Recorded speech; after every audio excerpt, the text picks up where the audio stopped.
మేము ఇక్కడ వికలాంగుల మా పేరు అనురాదండి. నేను ఇక్కడ స్కూల్ తరపు నుంచి వచ్చాం, భవితా సెంటర్. మా బాబు డిజబుల్డ్. మాకు స్కూల్లో అన్నీ అవైలబుల్ ఉన్నాయి కానీ మాకు ఫీజు సరఫరీ లేదండి. ఇంతకుముందు గవర్నమెంట్లో ఎన్నిసార్లు మేము కలెక్టర్ ఆఫీస్కి వెళ్ళాము, ఫీజు సరఫరీ గురించి ఎన్నిసార్లు అప్లై చేసుకున్నాము, కానీ మాకు ఇప్పటివరకు ఎలాంటి రెస్పాన్స్ ఇవ్వలేదు. ఫీజు సరఫరీ పిల్లలకు కొంచెం ఏమైనా ఫీజు సరఫరీ లాంటిది ఏమైనా పెడితే వాళ్ళు కూడా కొంచెం ఇంప్రూవ్మెంట్ అవుతారు కదా. ఇంతకుముందు వేరే వాళ్ళని వేశారు, వాళ్ళకి శాలరీలు ఇవ్వట్లేదు అని చెప్పి వాళ్ళు వెళ్ళిపోయారు. మా పిల్లలకి ఫీజు సరఫరీ వల్ల చాలా ఇబ్బంది అవుతుంది. ఫీజు సరఫరీ ఉంటే మా పిల్లలు కూడా కొంచెం ఏమైనా మాట్లాడగలుగుతారు కదా. మా బాధ అది మెయిన్.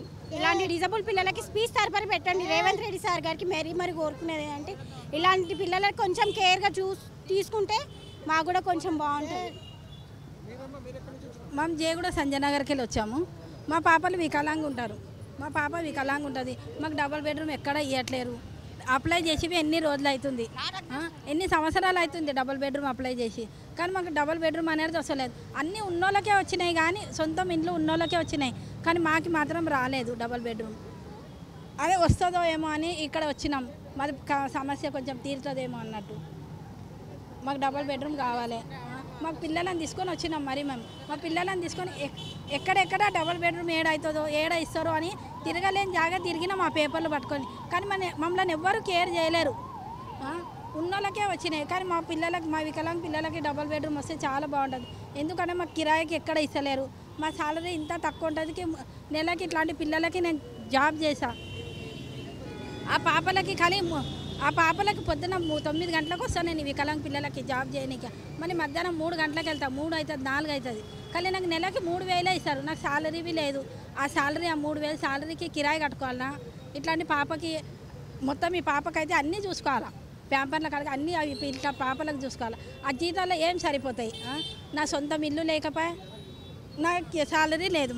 మాకు సాలరీ కావాలి. ఒక సొంతం ఇల్లు ఉన్నా మంచిది. మాకు ఇస్తే రేవంత్ రెడ్డి సార్ ఇచ్చినానుకో ఆయనకు ఎంతో మేము రుణపడి ఉంటాం.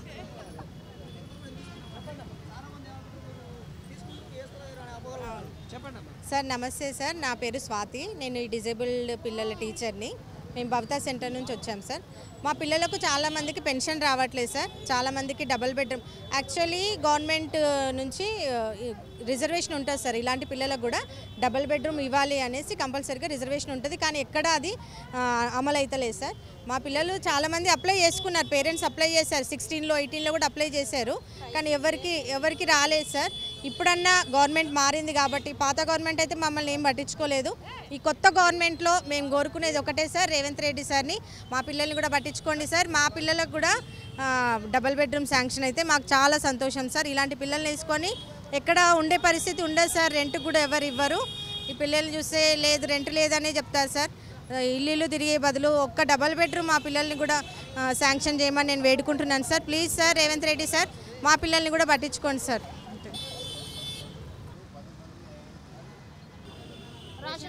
రేషన్ కార్డు లేదు బిడ్డ, రేషన్ కార్డు లేదు. మళ్ళీ మా కొడుకులకు పిడుసులు వస్తున్నాయి. ఇళ్ళ కిరాయి కట్టుకోలేకపోతున్నాం. ఇండ్లు లేవు మాకు. డబుల్ బెడ్రూమ్ పెట్టి కూడా 8-9 ఏళ్ళు అవుతుంది. అప్పుడు 10 ఏళ్ళ కింద పెట్టినాం డబుల్ బెడ్రూమ్కు అప్లై చేసినాం. ఇప్పుడు అవి కూడా లేవు, ఇస్తలేరు. పింఛన్లు కూడా పిల్లలకు వస్తలేవు, మాకు వస్తలేవు. మళ్ళీ ఆధార్ కార్డు లేదు, అది ఆరోగ్యశ్రీ కార్డు కూడా పోయినాయి. ఇండ్లు కిరాయిలు కట్టలేక చచ్చిపోతారు. పనులు దొరుకుతారు, చేతగా టైం ఉంది ఇప్పుడు. పాత ప్రభుత్వంలో రాలేదమ్మా మీకు ఇండ్లు? ఇక ఏడ రాసిరు బిడ్డ ఇండ్లు వస్తే అని ఇదేది రాసిపాటు చేసాడు కదా, అది పెట్టినాం. 2 సార్లు ఫోన్ చేసిరు, నాయన వస్తున్నాం ఈయనే కూర్చో అన్నారు. ఇంతవరకు లేదు, 10 సంవత్సరాలు పెట్టి. మరి ఎట్లా నాయన దిక్కులేని వాళ్ళ పరిస్థితి చెప్పుండ్రు మీరే. మాకు న్యాయం కావాలి కదా నాయన, ఇప్పియాలి అందరు కలిసి. నాయన జర ఎట్లా అని చేసి దయచేయండి. డబుల్ బెడ్రూమ్ కన్నా ఎట్లా బతకాలి, నీడ ఉన్నది అనుకో, వాళ్ళ ముదురుకుంటే ఏ లోటు ఉండదు కదా నాయన. పెన్షన్ రావట్లేదమ్మా? మరి వస్తలేదు. మరి అప్లై చేయలేదా దానికి? చేస్తారని వచ్చిన మళ్ళీ వస్తాం. అంటే గత ప్రభుత్వంలో చేయలేదా? అప్పుడు చేయలే. అప్పుడు సరిగా నా కొడుకు లేడు, చిన్న కొడుకు చచ్చిపోయాడు, బిడ్డ చచ్చిపోయింది, భర్త పోయాడు. అంత ఆగమాగ నుండి రాపిసుకోలే బిడ్డ. నేను వస్తేనే లేవు, ఇండ్లు ఇస్తామని ఆశ పెట్టి అప్లికేషన్ పెట్టుకొని కూడా ఇప్పుడు 9 ఏళ్ళు అవుతుంది, అవి కూడా వస్తలేవు అస్సలు. పిల్లలకు జాబ్లు ఇస్తామన్నారు, ఇంటింటికి జాబ్లు అని, అవి లేవు. ఈయనని గెలిపించుకుంటే ఈయన కూడా ఇప్పుడు మాకు పిలిపించుకుంటుండగానే ఉన్నదో లేదో మాకు భగవంతునికి తెలుసు. ఇక ఏం చేస్తాడు లేనట్టుంది. ఏమో మరి లోపలికి కూడా అలో చేస్తలేరు. 1 గంటల వరకు అన్నారు, పంపిస్తలేరు. అట్లా తొందరగా బంద్ చేసిరు. అంత ఆవరావరని వస్తే కూడా లేదు. ఇవన్నీ అడుగుదామని వచ్చినాము. మేము ఇళ్ళలో పని చేసుకుంటాం, ఏం చేస్తాం? ఎంత కుల వృత్తి ఉన్నా కూడా ఇళ్ళలో పనికి వెళ్తున్నాం. ఏవి తెచ్చుకోలేక, మొగడు లేడు, పిల్లలు పెద్దగా అయినరు, వాళ్ళకి పనులు లేవు, ఏదో కూలి పనికి పోతారు వస్తారు. ఇల్లు లేదు, కిరాయి కట్టుకోవాలి, నెలంతా వేసి కిరాయి కట్టుకోవాలా, ఏవీ లేవు. ఆ పథకాలు అంటారు, ఈ పథకాలు అంటారు, ఏవి మా చేతి దాకా కూడా వస్తలేవు. ఉన్నోళ్ళకే వస్తున్నాయి, లేని వాళ్ళకి మాత్రం అస్సలు చూస్తలేరు. దగ్గర దాకా వస్తామంటారు, అన్ని అప్లికేషన్లు పెట్టుకోమంటారు, అవి చూస్తారో చూడరో కూడా తెలియదు అప్లికేషన్లు. అంతే ఇక మావి ఇంతే మా జీవితాలు. ఈ ప్రభుత్వం కూడా ఏమైనా చేస్తుందేమంట, ఇది కూడా అట్లనే పిలిపించుకుంటుంది, కానీ ఏమీ ఇది లేదు. ఎన్ని రోజులు అవుతుందో మా టైం, ఎన్ని రోజులు తీసుకుంటాడో ఆయన. అంతే. పడాలి విజయలక్ష్మి, నేను సింగర్ని. నాకు సంగీతం తప్ప ఇంకేం లేదు, ఆస్తిపాస్తులు లేవు. నా భర్త కూడా హరికథ చెప్పేవారు, ఆయన ఈ మధ్యన 2021లో చనిపోయారు. కాబట్టి నేను, నా చిన్న కొడుకు ఇప్పుడు వాడు చదువుకున్నాడు, ఇంకా జాబు ఏమీ లేదు, 23 ఏళ్ళ అబ్బాయి. వాడికి నాకు ఇల్లు కావాలి. ఇల్లుకి పెట్టి 2018లో 17లో పెట్టాము. ఇది ఇంతవరకు మాకు ఇల్లు ఏమీ ఇవ్వలేదు. వచ్చిన వాళ్ళందరికీ నెంబర్లు చెప్తున్నారు, ఇదిగోండి నా ఇంటి నెంబర్ కూడాను, నాకు ఈ నెంబర్ కూడా వచ్చింది. ఇంతవరకు నాకు ఇల్లు అలర్ట్ చేయలేదు. నాకు ఇల్లు అలర్ట్ చేయాలి. 2015లో నా ఉద్యోగం శిల్పారామంలో మ్యూజిక్ టీచర్గా చేసేదాన్ని, ఆ జాబ్ తీసేశారు. మీరు ఆంధ్ర వాళ్ళు ఆంధ్రాకు పొండి అని అప్పుడు చెప్పారు. అప్పటి నుంచి ఇప్పటి వరకు మేము ఆంధ్రాకు పోలేదు. ఈ కేసీఆర్ గారికే ప్రతి సంవత్సరం ఈ 10 ఏళ్లలోపు 2 సార్లు ఆయనకే ఓట్లేసాం. ఓట్లేసిన విశ్వాసం కూడా చూపించకుండా ఉద్యోగం ఇవ్వటం లేదు, ఇల్లు ఇవ్వటం లేదు. తిరిగి సచివాలయంకి తిరిగి ఇసుగొచ్చి మానేశాను. అక్కడ చాలామంది పెద్దవాళ్ళు ఉన్నారు, వాళ్ళందరినీ కలిశాను, కలెక్టర్లందరినీ. అందరూ చూద్దామమ్మా చేద్దామమ్మా అన్న మాటలే, కంటి తురుపు మాటలే, కానీ ఎవరు ప్రయోజనం కల్పించట్లేదు. ఇప్పుడు రేవంత్ రెడ్డి గారైనా ముందుకు వచ్చి మా అలాంటి వాళ్ళు బాధలు తీరుస్తారని, మా అందరికీ ఇల్లు ఇప్పిస్తారని, నాలాంటి కోల్పోయిన ఉద్యోగం నాకు తిరిగి ఇప్పిస్తారని. అప్పుడు రేవంత్ రెడ్డి గారికి కూడా నేను అడిగాను ఈ విషయం. నాకు ఉద్యోగం లేదు, కేసీఆర్ గారు తీశారంటే మహమ్మద్ ఇది ఉంది యూసఫ్గూడలో ఫంక్షన్ హాల్, మహమ్మద్ ఫంక్షన్ హాల్లో కూడా ఆయన చెప్పాను. ఆ రోజు కవితమ్మ గారు కూడా వచ్చారు. ఆ రోజు నాదంతా ఇంత కట్టించాను, నా అప్లికేషన్లు అన్నీని. అయ్యా ఇది నా పరిస్థితి అని, చేద్దామమ్మా అన్నారు. ఆ తర్వాత మళ్ళీ ఆయన రాలేదు, ఈయన వచ్చాడు, ఈయన ఇవ్వలేదు. ఇది విషయం. నన్ను మాలా ఎమ్మెల్యేని గెలవకపోయినామా ఒకసారి? ఎమ్మెల్యే గారిని చాలాసార్లు కలిసామండి. చూద్దామమ్మా, దగ్గరికి వెళ్ళనివ్వట్లేదు. పక్కనున్న వాళ్ళంతా వస్తారు, ఉన్నా కూడా లేరు, సారు బయటకు వెళ్ళారు, క్యాంపులో ఉన్నారు అని అబద్ధాలు చెప్పి పంపించేస్తున్నారు. ఇది జరిగిన వాస్తవం. అంటే ఇళ్ళ మీద పడే కొట్టిపోతారు కమ్మా. ఆయన ఎందుకు, మేమేం కొడతామండి ఆడలు? ఆయన మీరు ఇంటి మీద పడి కొడతాడు కదా, ఆయన ఏమన్నా అడిగితే. ఏమో నాకైతే తెలియదు, కొడతారేమో నాకు తెలీదు. నేనైతే అటువంటి పనులు చేయను. సాత్వికంగా, శాంతంగా, శాంతియుతంగా, గాంధీయుతంగా మాట్లాడడమే మాకు తెలుసు. మాటలతో వారే కానీ చేతలతో వారు చేసేవాళ్ళం మేము కాదు. మేము కళాకారులు, మేము అందరినీ ప్రేమ పంచేవాళ్ళం కానీ ఒకరిని తిరస్కరించేవాళ్ళం కాదు, తిట్టేవాళ్ళం కూడా కాదు. ఇది మాకున్న నైతిక బలం, అంతే. Thank you. సార్ నమస్తే సార్, మేము 317 బాధితులం సార్. మాది రెవెన్యూ శాఖ సార్, రెవెన్యూ డిపార్ట్మెంటు. మేము 317 నుంచి చార్మినార్ జోన్ నుంచి మేము రాజన్న సిరిసిల్ల జోన్కి వెళ్ళాము. అక్కడ వెళ్ళిన తర్వాత మాకు ఎన్నో కిలోమీటర్ ట్రావెల్ చేసి ఉద్యోగం చేయలేకపోతున్నాం సార్. ఇటు విషయం మేము అప్పీల్ కూడా చేసుకున్నాము. తర్వాత స్పౌస్ అప్లికేషన్ కూడా కన్సిడర్ చేయమని సీసీఎల్ గారు కూడా వినతి సమర్పించినాం. అయినప్పటికీ ఇప్పటిదాకా మాకు ఎలాంటి న్యాయం జరగలేదు. ఇప్పుడైనా ఈ ముఖ్యమంత్రి గారు మన రేవంత్ రెడ్డి సార్ ఇప్పటికైనా మా బాధలను చూసి అర్థం చేసుకొని మా రెవెన్యూ శాఖలో ఉన్న 317ని కొంచెం మార్పు చేసి మా సొంత జిల్లాలకు మమ్మల్ని పంపించి మా స్థానికతను మాకు నిలబెట్టాలని కోరుతున్నాం సార్. అలాగే ఇతను చార్మినార్ నుంచి రాజన్న సిరిసిల్లకి వెళ్ళారు జోను. ఆయనకి ఇదంతా తిరగలేక, రోజు ట్రావెల్ చేయలేక పక్షవాతం కూడా వచ్చింది సార్. రోజు 200 కిలోమీటర్లు ప్రయాణిస్తున్నారు. తర్వాత మా కొలీగ్స్ సార్ వీళ్ళు కూడా 300 కిలోమీటర్లు ప్రయాణించి ఉద్యోగాలు చేస్తున్నారు సార్. భార్య పిల్లలకు తల్లిదండ్రులకు దూరంగా ఉండి ఆ మానసిక ఆవేదనతోటి మేము మా ఆరోగ్యాలతో పాటు మా ఆర్థికంగా కూడా చాలా దెబ్బతిని ఉన్నాం సార్.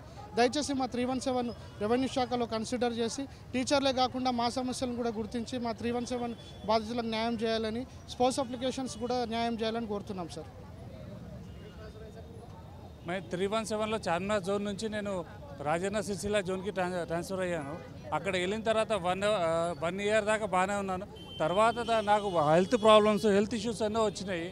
ఆ ఇష్యూస్ వల్ల నేను కూడా ఇప్పుడు 317లో ట్రాన్స్ఫర్ అయినా కాబట్టి నాకు దయచేసి సంగారెడ్డి జిల్లా ఉన్నవాడిని, అక్కడనే చదువుకున్నా, పుట్టి పెరిగింది కూడా సంగారెడ్డిలో. నేను ఇక్కడ రాజన్న సిరిసిల్ల నాకు ఏమాత్రం పరిచయం లేదు. కనీసం నాకు సంగారెడ్డి జిల్లా కన్నా ట్రాన్స్ఫర్ చేయగలుగుతారని కోరుతున్నాను. కొంతమంది బాధితులు ఉన్నారు. సేమ్ ప్రాబ్లమ్ సార్ మాది కూడా. 317 జీవో వల్ల మేము చాలా వేరే డిస్ట్రిక్ట్ వెళ్ళిపోయాం. మా డిస్ట్రిక్ట్ మేము చదువుకున్నది ఒక చోట, మేము మా స్థానికత ఒక చోట, మేము జాబ్ చేస్తున్నది వేరే ఒక చోట.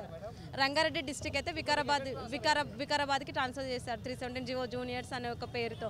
మా స్థానిక జిల్లా మాకు ఇస్తే మేము మా ప్లేస్లో మేము చేసుకుంటాం. చాలా ఇబ్బంది అవుతుంది సార్. నాకు 9 months పాప ఉంది, చిన్న పాప. ఇక్కడ డ్యూటీ చేసుకోలేక, అక్కడ అంత దూరం ట్రావెల్ చేయలేక చాలా ప్రాబ్లం అవుతుంది. మా స్థానికత చూసి మా ఓన్ డిస్ట్రిక్ట్స్కి ఇస్తే మేము జాబ్ చేసుకుంటాం మంచిగా, మాకు ఏ టెన్షన్స్ ఉండవు. మా జిల్లా మాకు ఇస్తే మాది ఇంకా జిల్లా పోస్ట్ వేస్తారు. ఇంకా అయినా కూడా మమ్మల్ని అక్కడెక్కడో పడేశారు. మా ఓన్ డిస్ట్రిక్ట్కి మాకు ఇస్తే ఈ ప్రభుత్వం పైన నమ్మకం ఉంది కాబట్టి ఇంత దూరం వచ్చాం మేము. ఈ ప్రభుత్వం పైన హోప్తోనే మేము ఇంత దూరం వచ్చి అప్లికేషన్ ఇచ్చామండి. సో మేము పాజిటివ్గా వీలైనంత తొందరగా మా సమస్య పరిష్కరిస్తారని అనుకుంటున్నాం సార్. అంటే daily up and down 150 to 300 kilometres up and down చేస్తున్నామండి. మాకు అనేది అంటే పర్సనల్ ఇష్యూస్ ఉంటాయి. పిల్లలకి కూడా చూసుకోవాలి. మేము సర్వీస్ చేసేది ఎందుకంటే ప్రభుత్వానికి చేస్తాం, సర్వీస్ చేయమని. అలాగే ఇంట్లో వాళ్ళని కూడా చూసుకోవాలి, వాళ్ళ స్టడీస్ కూడా చూసుకోవాలంటే మేము ఆడవాళ్ళము రెండూ చూసుకోవాలి సార్. కానీ ఇట్లా మా నేటివిటీ, మా స్థానికత కోల్పోయి మేము ఎక్కడనో ప్రయాణించడం అనేది ఇట్లా మేము అందుకే సీఎం సార్ దగ్గరికి వచ్చి కలుద్దామని, మాకు కొంచెం న్యాయం జరుగుతుందని మేము ఉద్దేశిస్తున్నామండి, ప్రార్థిస్తున్నాం సార్ని. నేను కూడా 317 జీవోనేనండి, డైలీ రెవెన్యూ స్టాఫ్. నేను కొడంగల్ ఇంతకుముందుకు రంగారెడ్డి డిస్ట్రిక్ట్ ఉండే, ఇప్పుడు Vikarabad district. Daily 300 kilometres up and down చేస్తున్నా. నా హెల్త్ కూడా ఖరాబ్ అవుతుందండి, చాలా ప్రాబ్లం ఫేస్ చేయాల్సి వస్తుంది. కొంచెం మేము హోప్స్ పెట్టుకుంటున్నాం ఈ గవర్నమెంట్ మీద చేంజ్ అవ్వాలని. నాది ల్యాండ్ ఇష్యూ ఉండి నేను ప్రజా దర్బార్కి వచ్చాను. నేను హైదరాబాద్లో ఉంటాను, ప్రైవేట్ జాబ్ చేసుకుంటూ. మాది ఉస్నాబాద్, మన సిద్దిపేట డిస్టిక్ ఉస్నాబాద్ కాన్స్టిట్యూషన్. అక్కడ మాది పక్కన విలేజ్ చెంచచెరుపల్లి అని. నాకు 2 ఎకరాల 8 గుంటల ల్యాండ్ ఉంది అక్కడ ఒక సర్వే నెంబర్లో. దీన్ని ఉస్నాబాద్ మన ఇంతకుముందు బీఆర్ఎస్ ఎమ్మెల్యే ఉడతల సతీష్ బాబు, ఆయన కింద ఒక బీఆర్ఎస్ పార్టీ మండల్ ప్రెసిడెంట్ ఆవుల మహేందర్, ఒక ఎంపీటీసీ తూటి బాపురెడ్డి అని, వీళ్ళ కింద ఇంకా రియల్ ఎస్టేట్ చేసే గ్యాంగ్ ఒక 4 ఉంటారు. వీళ్ళందరూ కలిసి నా భూమిని కబ్జా చేశారు. పోయిన November 22 నుండి ఈ రోజు వరకు నన్ను ల్యాండ్లోకి రానివ్వట్లేదు. పోలీస్ స్టేషన్కి వెళ్ళాను. ఎస్ఐ గడ్డం నరేందర్ రెడ్డి అని ఉంటాడు, ఆయన ల్యాండ్లోకి వాళ్ళని పంపించాడు. నన్ను వెళ్ళొద్దు అని నన్నే భయపెట్టిస్తున్నాడు. కోర్టుకు వెళ్ళమన్నాడు. కోర్టు నాకు ఇంజెక్షన్ ఆర్డర్ ఇచ్చింది మార్చిలో. ఎస్ఐ నరేందర్ రెడ్డి ఏమంటాడు అంటే, నువ్వు ల్యాండ్లోకి వెళ్ళావనుకో, కోర్టు ఆర్డర్ ఉన్నా సరే నువ్వు ల్యాండ్లోకి వెళ్ళదు, వెళ్తే నీ మీద అటెంప్ట్ మర్డర్ కేసు పెడతా. సిఐ దగ్గరికి వెళ్ళా. సిఐకి చెప్పాను, సార్ ఇలా అంటే నా పేరు చెప్పగానే ప్రభాకర్, ఇలా సర్వే నెంబర్ మా విలేజ్ పేరు చెప్పగానే నువ్వు ఒక నైమ్లాగా భూ కబ్జాలు చేస్తున్నావు ప్రభాకర్ అంటాడు సిఐ. అసలు ఏం మాట్లాడలేదు, నా పేరు చెప్పగానే ఒక సిఐ ఇలా అన్నాడు. అక్కడ నుంచి ఏసీపీ దగ్గరికి వెళ్ళా, ఏసీపీ ఉస్నాబాద్ ఏసీపీ. ఆయన ఏమంటాడంటే, ఆ ల్యాండ్ నీదని నువ్వు ప్రూవ్ చేసుకోపో. కమిషనర్ దగ్గరికి వెళ్ళా, కలెక్టర్కు కంప్లైంట్ చేసా ఎస్ఐ మీద ఇలా చేస్తున్నాడని. కమిషనర్ దగ్గరికి వెళ్ళా, కమిషనర్ మా ఎస్ఐ మీద నువ్వు కలెక్టర్ కంప్లైంట్ చేస్తావా అని కమిషనర్ ఆమె సీరియస్ అయింది. కలెక్టర్ దగ్గరికి వెళ్ళా, ల్యాండ్ నీది, పాస్బుక్ ఇచ్చాం నీదని, మేమేం చేస్తాము, నీది నువ్వే కాపాడుకోవాలని కలెక్టర్ అంటాడు. ల్యాండ్ మీదకి వెళ్తే ఆ రియల్ ఎస్టేట్ చేసే గ్యాంగ్ ఉంటారు, ఒక 3-4 వెళ్తే నేను పెట్రోల్ పోసి తగలబెడతాం అనేసి నన్ను రానివ్వట్లేదు. SI police department, revenue department ఇలా నన్ను ల్యాండ్లోకి రానివ్వకుండా 4 సంవత్సరాలు ఉండే ఇష్యూ. ధరణిలో ఉన్న భూమిని తీసేశారు. అది నేను క్లియర్ చేసుకోవడానికి 3 సంవత్సరాలు పట్టింది. ఇక ధరణిలో క్లియర్ అయిన తర్వాత ల్యాండ్ మీదకి వెళ్ళనివ్వట్లేదు వీళ్ళందరూ కలిసి. ఇది ఇష్యూ. దీని గురించి ఇంతకుముందు చాలామంది కాదు, రిటైర్డ్ ఎంఆర్ఓలను, రిటైర్డ్ సిఐలను, ఒక రిటైర్డ్ జడ్జి గారిని కూడా కలిసా. వీళ్ళందరూ ఏమంటారంటే, ఎమ్మెల్యే ఉన్నాడు కాబట్టి నీ ల్యాండ్ నువ్వేం చేయలేవు, నీకు ఎవరు సపోర్ట్ చేయరు, ఆ ఎమ్మెల్యే మారాలి, స్టేట్లో గవర్నమెంట్ చేంజ్ అవ్వాలి, అప్పుడు కానీ నీ ఇష్యూ సాల్వ్ కాదని ఒక 4-5 నెలల కింద అన్నారు. తర్వాత జడ్జి గారు కూడా అదే మాట అన్నారు. ఇదే హైదరాబాద్లో ఒక జడ్జి గారిని కలిశాను, ఎమ్మెల్యే ఇలా ఉన్నాడు సార్ అది అని చెప్పేసి అన్నాను. ఎమ్మెల్యే దగ్గరికి వెళ్ళాను, అంటే ఎమ్మెల్యే ఏమంటాడు అంటే అవును మా మనుషులు చేశారు. అయితే ఏంటి ఇప్పుడు ఒడితల సతీష్ బాబు ఆయన క్యాంప్ ఆఫీస్లో హుస్నాబాద్కి వెళ్ళి కలిశాను. ఆయన కలవడానికి నాకు నెల టైం పట్టింది, ఎవరో తీసుకెళ్లారు తెలిసిన వాళ్ళు.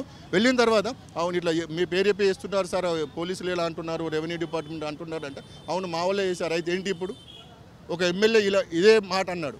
ఇక అన్న తర్వాత హరీష్ రావు దగ్గరికి వెళ్ళి కంప్లైంట్ చేశా, సార్ ఇలా బీఆర్ఎస్ మనుషులు నా భూమి కబ్జా చేశారంటే ఆయన తీసి ఇలా చూసేసి పక్కన పిఏకి ఇచ్చాడు. ఇక అంతే, అక్కడ ఏం జరగలేదు. సిసిఎల్ నవీన్ మిట్టల్కు కంప్లైంట్ చేశాను. మొన్న హుస్నాబాద్ కోర్టుకు వెళ్తే కోర్టు ఆర్డర్ ఇచ్చింది. అన్నీ నాకు లీగల్గా ఉన్నాయి, ల్యాండ్కు నన్ను రానివ్వట్లేదు. సంవత్సరం నుండి నేను తిరుగుతూనే ఉన్నాను. ఇప్పటికి ఇది సంగతి. దీని మీద ఎస్ఐ నుండి కమిషనర్ వరకు, revenue department, deputy tahsildar, RDO, ఒక కలెక్టర్ వీళ్ళందరి మీద యాక్షన్ తీసుకోవాలని నేను మన రేవంత్ అన్న గారిని కోరుకుంటున్నా. ఇది నా రిక్వెస్ట్. 38 ఏళ్ళు దాదాపు 40 ఏళ్ళు కావస్తుంది. ఒకటే area Musheerabad RTC cross road Jawahar నగర్లో అదే ఏరియాలో ఉంటాం. మేము చేసుకునేది ఇళ్ళ పని. మా భర్త ఆటో నడుపుతుండే. 2 ఏళ్ల క్రితము గుండెపోటుతోటి హఠాత్తుగా మరణించిండు. ఈ అద్దెలు కట్టలేకపోతున్నాము. నేను మామూలుగా పింఛన్ పెట్టుకుందామని వచ్చిన. ఈ పింఛన్ కూడా ఎంఆర్ ఆఫీస్ చుట్టూ 2 ఏళ్ల నుంచి తిరిగి విసుకొచ్చేసింది. దానివల్ల ఇంకా ఇప్పుడైతే మామూలుగా అయితే ఇంకా రేవంత్ అన్న అయితే మన ప్రజలల్లో మంచిగా కలిసి తిరిగినాము. ఇంతవరకు అయితే ఇంత స్వేచ్ఛగా అయితే ఇట్లా ఉండలేదు. ఇప్పుడు ఇంత స్వేచ్ఛ కొంచెం మీడియా వాళ్ళు కానీ, పోలీసులు వాళ్ళు కానీ, ఆఫీసర్లు కానీ ఇట్లా మంచిగా పలకరింపుతో మంచిగా ఇది చేస్తున్నారు. ఇప్పుడు రేవంత్ రెడ్డి అన్న పరిపాలనలో మంచి అందరు ప్రతి ఒక్కరికి జరుగుతుందేమో. ఇప్పుడు మేము చేసేది ఏముంది సార్, 6,000 7,000 చేస్తాం ఎంత వచ్చినా ఇళ్ళ పని. అవి తీసుకొచ్చి ఇల్లు కిరాయి కడుతున్నాం. ఇప్పుడు టీవీ లేదు ఉంటున్నామా ప్రతి ఒక్క ఇంట్లో, కరెంటు బిల్లు కట్టుకోవాలనా ఈ ఇప్పుడు ప్రస్తుతానికి నా పరిస్థితి మరీ ఘోరం. కరెంటు ఫ్రీ అంటున్నారు. ఇప్పుడు అంటుండ్రేమో, ఇన్ని రోజుల నుంచి ఎట్లా గడిచింది? ఇన్ని రోజుల నుంచి ఎట్లా గడిచింది సార్? ఎట్లా బ్రతకాలి? మధ్యతరగతి వాళ్ళం రేషన్ మీద ఇస్తున్నారు అంటే ఉట్టి బియ్యం ఒక్కటి ఇస్తుండ్రు. మీరు ఇల్లు కోసం వచ్చారా లేకపోతే పెన్షన్ కోసం వచ్చారా? పెన్షన్ కోసం వచ్చాను. పెన్షన్ కోసం అవును. లోపలికి వెళ్ళిరా మరి? వెళ్ళలేదు సార్, కలవలేదు ఎవరు. అదే పేపర్ తెచ్చుకుందామని పోయి వచ్చే వరకే బంద్ చేసిండ్రు. శుక్రవారం రమ్మన్నారు, వస్తూ కలుస్తాం. టైం అయిపోయింది. మీతో పాటు వచ్చిన వాళ్ళు కూడా అదేనా అయిపోయింది? ఆ అమ్మాయి ఇల్లు పెట్టింది. మాట్లాడండి మాట్లాడు. భూమి కబ్జా పెట్టారు సార్. 30 ఏళ్ళ కింద కొన్నాం. ఎవరమ్మా? ఉర్రాల చంద్రయ్య. నా పేరు సరోజన. పెదరావులపల్లి. పెదరావులపల్లి. ఏ జిల్లా? పెద్దరావులపల్లి. యాదాద్రి సార్. యాదాద్రి జిల్లా. ఆమా. సారీ మేము అమ్మ సారీ మే. ఆంధ్రాలు, జొన్నలు, సద్దలు అన్నీ వేసినాం అందులో 6 ఏళ్ళ దాకా. ఎవరు కబ్జా పెట్టిర్రమ్మా? అది స్కూల్ కట్టిర్రు సార్. ఎవరు కట్టిర్రు? సర్పంచ్. సర్పంచ్. మీరు అడగలేదా మరి సర్పంచ్నే? అడిగినా కానీ ఇక పట్టించుకుంటలేరు. కోట్ల కూడా వేసినాం, హైకోట్ల. ఎన్ని సంవత్సరాల నుంచి అమ్మా? 30 సంవత్సరాల నుంచి బాధ పెడుతురు. మరి ఇప్పుడు ఎవరిని కలిసారు లోపల? అక్కడ కలిసినాం సార్. మాకు న్యాయం కావాలి సార్. మేము బీద కుటుంబం మాది. ఇప్పుడు సర్పంచ్ ఒక్కడేనా కబ్జా పెట్టింది? ఇక ఆయన అంటుంటారు కదా సార్. ఇక అదే ఎవరు పెద్ద పెద్ద తలకాయలు ఉంటారు కదా వాళ్ళు వెనకాల ఉంటారు. వాళ్ళు 10 మంది దాకురు. 10 మంది దాకా ఎవరు వాళ్ళు అంటున్నా? ఎమ్మెల్యేనా ఎంపీనా? అంత పెద్ద మనుషులు వాళ్ళే ఊళ్ళే. ఎవరు మీ ఎమ్మెల్యే ఎవరమ్మా? పల్లెశేఖర్ రెడ్డి కూడా చెప్పినాం. చెప్పినా పట్టించుకోలే 2 మాటలు. ఇప్పుడు ఎవరు కలిసిరు అంటే ఇప్పుడు ఏంటంటే గెస్టెడ్ ఆఫీసర్ లెవెల్లో మేడం కలిసినాం సార్. మాది ఏంటంటే ఒకటి సార్, మా అమ్మ పేరు సరోజన సార్, మా నాయన చంద్రయ్య చనిపోయింది సార్. 1987లో ఖరీదు చేసిండు సార్. అయితే Telangana Hyderabad court survey number 578 1 ఎకరం 24 గుంటల గుర్రాల చంద్రయ్య భూమి, గ్రామం పెద్దరావులపల్లి, మండలం పోచంపల్లి, అక్రమంగా గ్రామ సర్పంచ్ సీసీ రోడ్డు మరియు క్రీడా ప్రాంగణం మన ఊరి మన బడి కింద 36 లక్షలతోని పాఠశాల గదుల నిర్మాణం చట్టానికి విరుద్ధంగా నిర్మాణం చేపట్టిన విషయం గురించి మేము ఆల్రెడీ ఏంటంటే ఒక పంచాయత్ సెక్రటరీకి లెటర్ ఇచ్చినాం సార్. మేము అక్కడ ఉన్న ఎండిఓకి ఇచ్చినాం, ఎంఆర్ఓ గారికి ఇచ్చినాం, అట్నే కలెక్టర్ గారికి ఇచ్చినాం సార్.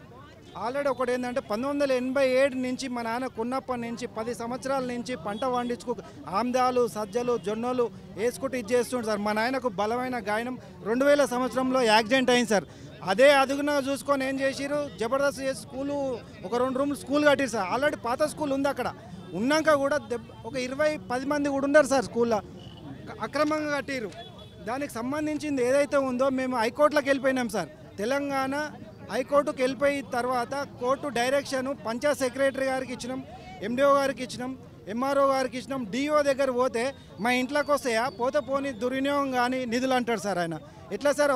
ఎవరైనా గవర్నమెంట్ ల్యాండ్ కానీ ఒక కింది స్థాయిని ఒక వ్యక్తి ఎవరైనా కార్యదర్శి సార్, కార్యదర్శి అంటే వాళ్ళు విలేజ్కి సంబంధించిన ఆయన వ్యక్తి, ఆయన ఏముంది పట్టనా కబ్జానా ఇది గ్రామకంఠమా అని చెప్పి తెలుసుకొని చేయాలి సార్. అయితే మేమేం చేసినాము, మా పట్టా భూమిని ఏం చేసిండు ఆ సర్పంచ్ ప్లస్ ఈ మన గ్రామ కార్యదర్శి కుమ్మక్కై ఏం చేసి సార్ గ్రామకంఠమైన సర్టిఫై చేసిరు.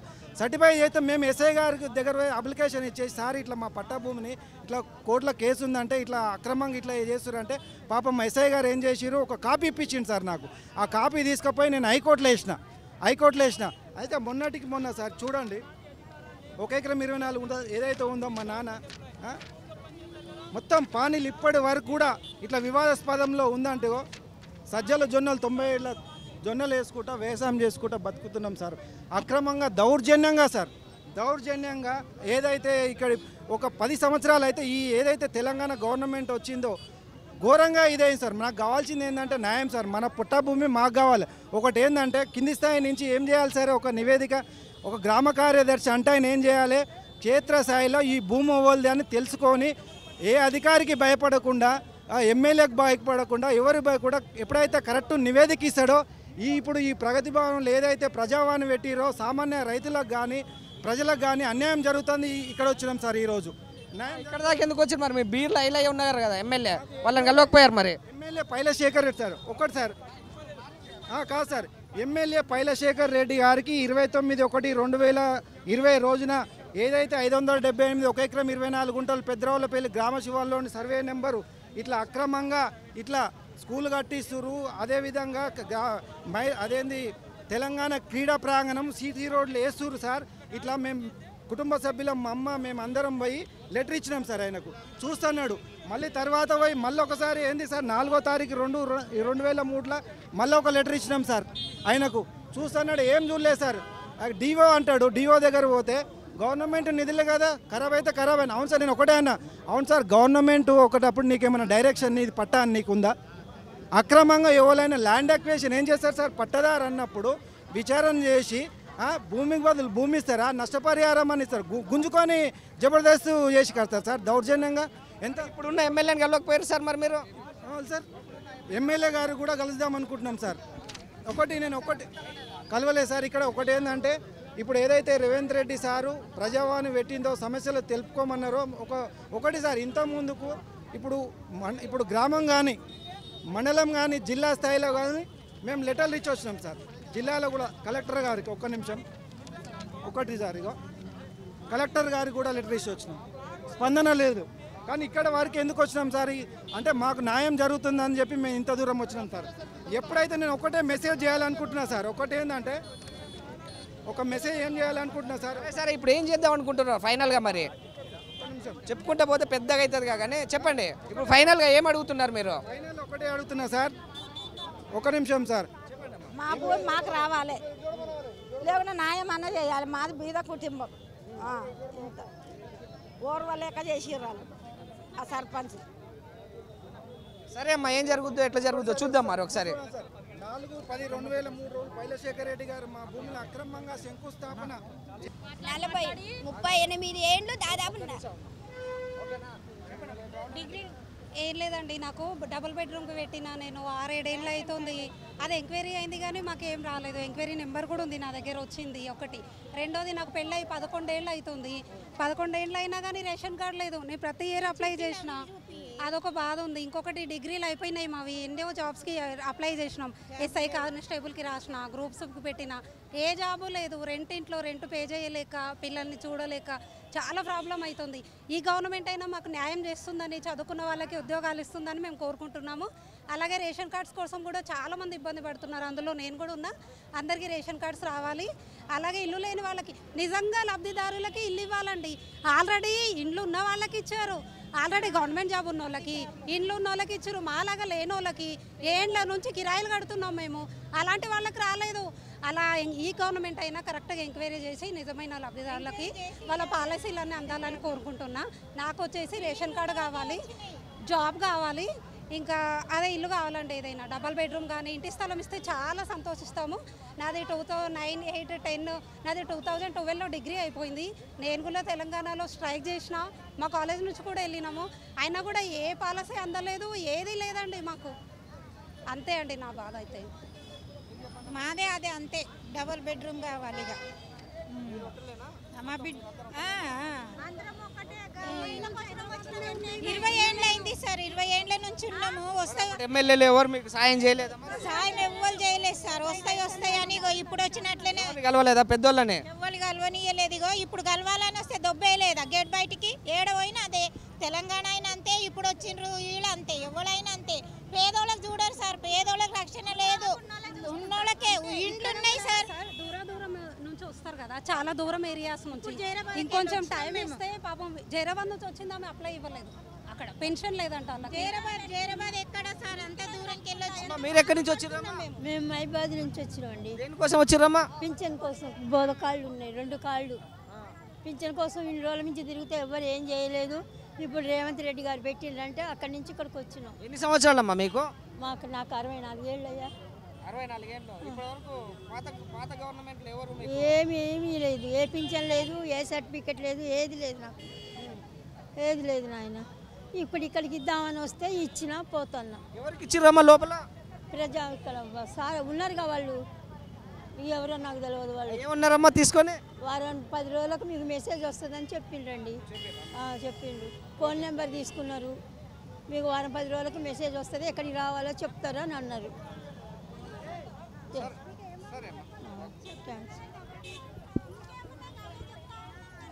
ముందు ఇల్లు కావాలని వచ్చినామండి. ఇల్లు, రేషన్ కార్డు, పిల్లల రేషన్ కార్డు కూడా అందులో కొట్టేస్తారు పేరు. 20 సంవత్సరాలు అయ్యాయి మా బాబుకి బియ్యం రాక.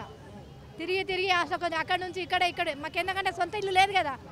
ఇప్పుడు ఒకటే ఇంటి మీద మాకు ఆధార్ కార్డు లేవు, కరెంట్ బిల్ ఒకటి ఉంది, ఓటర్ లిస్ట్ కార్డు ఒక ఇంటి మీద ఉంది, అంతా ఒక్కొక్క వేరే దాని మీద ఉంది మాకు. అయితే మాకు ఇల్లు కావాలని వచ్చినాము. రేషన్ కార్డు మరి పింఛన్ 4 సంవత్సరాలు అయ్యాయి, అప్లై చేసినాము, ఇవ్వలేదు. మరి నిన్న అప్లై చేసినాం, మొన్న శుక్రవారం రోజు మెసేజ్ వచ్చినాయి మా పిల్లలకు. మాకైతే రాలేదు ఇంకా మెసేజ్లు, వస్తాయేమని ఆలోచన చేసి ఊకున్నాం. ఇక మాకు రాజశేఖర్ రెడ్డి ఉన్నప్పుడు అన్న రేషన్ కార్డు అని ఇచ్చి, ఆ రేషన్ కార్డు ఇచ్చిన దాంట్లో కూడా కొట్టేసిండు మగ పిల్లలై. పాత గవర్నమెంట్ అక్కడ ఇక్కడ తిరిగి 20 సంవత్సరాల నుంచి బియ్యమే రాలేదు మాకు. ఆ పిల్లగాని అక్కడ పొమ్మంటే ఇక్కడ పొమ్మన్నారు, ఇక్కడ అంటే అది మాకేం చదువు రాదు, మరి ఏం చేయాలి? అధికారులు కలవలేదా మీరు? కలిసిన అక్కడ పోమంటే ఇక్కడ పోమంటే తిరిగి ఆశకొచ్చి వదిలేసుకున్నాం. ఈ సమయం ఇప్పుడు వచ్చింది మాకు. అప్పుడు రాజశేఖర్ రెడ్డి ఉన్నప్పుడు వచ్చింది. రాజశేఖర్ రెడ్డి ఇంకొక నెల ఇల్లు ఇస్తానగా, పట్టకాయదాలు ఇస్తామనగా ఆయన క్యాన్సల్. రేవంత్ రెడ్డి వాళ్ళు ఈయన వచ్చిండు కదా, కేసీఆర్, అది ఆయన కిరణ్ కుమార్ రెడ్డి, ఆయన కూడా ఇవ్వలేదు మాకు. లంచం మందికి మంచిగా లంచం పెట్టినాం, అది కూడా ఇవ్వలేదు మాకు. లంచం ఎందుకు ఇవ్వాలమ్మా? మీ పని మీరు చేయించుకోవడానికి ఇబ్బంది ఎందుకు? ఆయన రాజశేఖర్ రెడ్డి చచ్చిపోగానే ఫ్యామిలీ ఇస్తాం అంటే ఆశకు ఇల్లు వస్తుంది కదా, ఇల్లు లేడానికి ఉన్నది కదా అని ఇల్లు అన్న ఇస్తాడని మేము లంచం నింపినాం, అది కూడా రాలేదు. ఇక ఎక్కడి నుంచి వచ్చిరమ్మా మీరు? మేము ఉప్పుగూడ నుంచి అండి, హైదరాబాదే. అంటే మాది డిస్టిక్ మెదకు. అయితే ఆయన అప్పుడు మాకు వదిలేసి మేము చిన్నపిల్లలు ఉన్నప్పుడే తీసుకొని వచ్చేసిన, నేను 4 పిల్లలు తీసుకొని వచ్చేసిన. ఆయన మొన్న 3 ఏళ్ళు అవుతుంది చనిపోయి ఆయన. అప్పటి నుంచి మాకు ఏ అవకాశం లేదు. పింఛన్ ఇస్తాడంటే పింఛన్ కూడా ఇవ్వలేదు మాకు. తిరిగి ఎంతమంది పిల్లలు? నాకు 4 పిల్లలండి.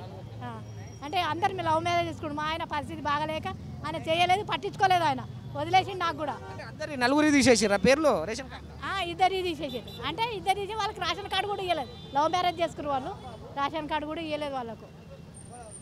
అంటే మా పరిస్థితి ఏంటంటే రాజశేఖర్ రెడ్డి ఉన్నప్పుడు ఇచ్చాడు, మళ్ళీ ఇప్పుడు రేవంత్ రెడ్డి వచ్చిండు కదా, అప్పుడన్నా ఇస్తాడని మేము ఆశ పెట్టుకున్నాం అంతే. ఎందుకంటే మా తల్లిదండ్రులు కూడా లేరు, మాకు చనిపోయారు. మా వాళ్ళు కూడా మాకు న్యాయం చేయలేదు, మా తల్లిదండ్రులు కూడా మాకు న్యాయం చేయలేదు. మా పిల్లలు పుట్టినాక చచ్చిపోయింది, కేసు వేసినాము. కేసులో మాకు కూడా ఇవ్వలేదు. అందులో మీరు ఏ ఊరు అని అడుగుతాడు. ఆయన భూపాల్ రెడ్డి దగ్గర, నారాయణఖేడ్ భూపాల్ రెడ్డి దగ్గర, ఎమ్మెల్యే దగ్గర కూడా పోయినా, ఆయన కూడా పట్టించుకోలేదు. జయపాల్ రెడ్డి వాళ్ళంతా మాకు డాడీ వాళ్ళకి పరిచయం ఉండే. ఆయన మాకు అన్ని ఆస్తులన్నీ తెలుసు. మాకు చిన్నగా ఉన్నప్పుడు మా డాడీ వదిలేసినప్పుడు చిన్నగా ఉన్నప్పుడు అన్నీ తెలుసు నాకు. ఎక్కడ ఉన్నాయో మా డాడీ చెప్పాడు, అన్నీ ఎక్కడ ఉన్నాయని మేము కేసు వేసినాము. దాన్ని కూడా పట్టించుకోలేదు. ఇప్పుడన్నా తర్వాత పట్టించుకుంటారేమో అని వచ్చినామండి. సరే, నమస్తే.